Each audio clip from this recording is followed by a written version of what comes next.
Welcome to Tenor Tech, where I solve the problems you didn't even know you had. You start by securing your data. Do that now. Back up the Windows PC to an external drive and confirm the files open. This prevents loss. Create an Apple ID and enable iCloud so settings and purchases sync. Once done, install and open Migration Assistant on the Mac and on Windows, then connect both machines using Ethernet or the same Wi-Fi network. This sets the pipeline. Make sure power is connected, and transfers won't be interrupted before the next phase. Now you execute the transfer.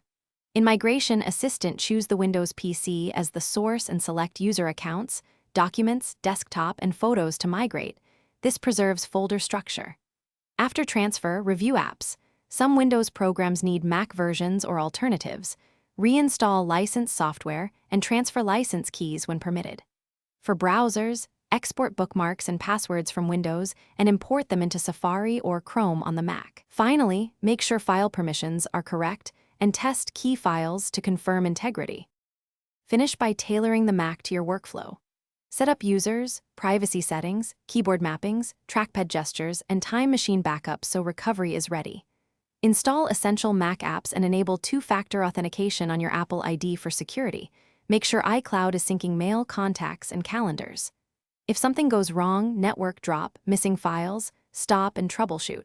Check cables and Wi-Fi, retry Migration Assistant, or use the external backup to copy files manually. That's your key recovery path.